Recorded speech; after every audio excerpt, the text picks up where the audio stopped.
morning, Gerald508, and it is June 4th, and you guys are just knocking out of the park. I mean, the amount of posting that I am seeing is having trouble focusing because I have so much morning sun coming in on the other side of my shoulder there. You guys are posting at such an incredible rate, it's blowing my mind. For those of you that didn't post, that's a big fat zero, and you got to keep up. Okay, the second the new discussion comes online, it's too late. Okay, so you can just pretty much blow off the ones you didn't post and get active now. It's a big part of being in an online program is being interactive at this level. So get in there, guys. For those of you that have been having trouble. So. Great discussion by Angeli and Elizabeth, looking at different aspects of nutrition. Lots and lots of interesting discussion about the magic pill. Okay, if there's a pill or a way to get rapid nutrition that would slow down aging, would you do it? And then the ever controversial genetically modified organisms, the GMOs, and we had some good banter back and forth on that. And now we're going to go into exercise, really mostly exercise, but also lifestyle.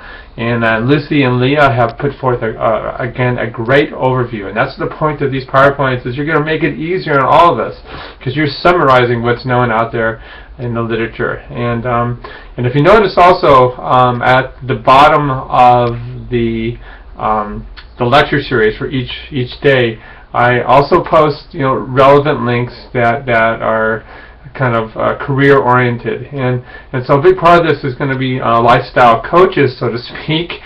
There's actually companies, and it's all about providing the motivation, the sustained motivation.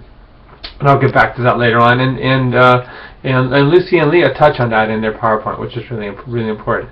So they've basically focused in on a few things. Again, these are huge topics. There's no way we can cover everything. So they look at sleep, they look at tobacco use, and then they hone in on exercise. And they ask things ask the question about exercise, whether it is a disease preventing, and what it does in terms of our maintaining our ideal weight and weight loss. So really good topics. Okay. And as you look through their PowerPoint and also through the readings, there's some really clear-cut things that exercise does. Exercise improves insulin receptor sensitivity. That's tried and true, which is going to reduce the incidence of diabetes. This also links to vascular disease. So it's going to reduce all forms of vascular disease that contribute to things like heart disease, congestive heart failure, and stroke. And exercise puts stress or torsional forces on our joints, increasing bone deposition, tried and true.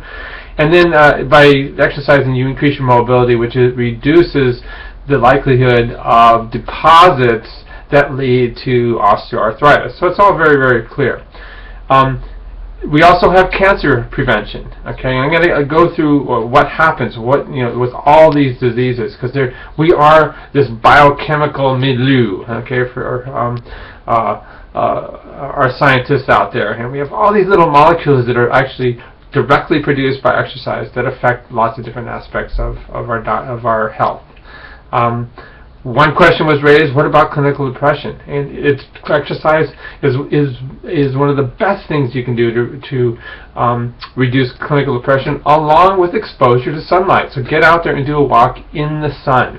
This is the critical thing.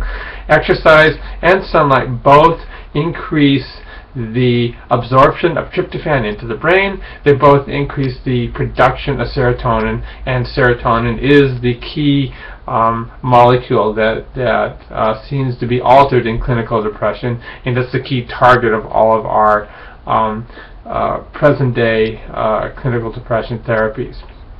The selective serotonin reuptake inhibitors like Zoloft and Prozac and stuff like that. Now, when we discuss exercise, we think about it, the key thing is sustaining over a long period of time, and the intensity. I'm going to send you guys one of the papers that I published last year with a group over at Keck School of Medicine.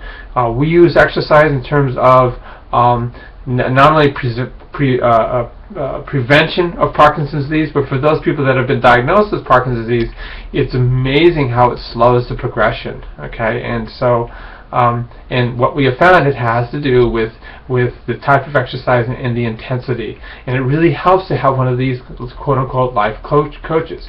In our hands, this is called a physical therapist. Okay, the physical therapist drives the patient to get the sustained level of exercise, so we get the benefit that we're looking for. Okay, so what's happening in exercise? We have all these little molecules, like I talked about, that get produced by cells, get released into either the bloodstream or the extracellular matrix, and then they stimulate activity in other cells. Sometimes they stimulate growth and strengthening. So there are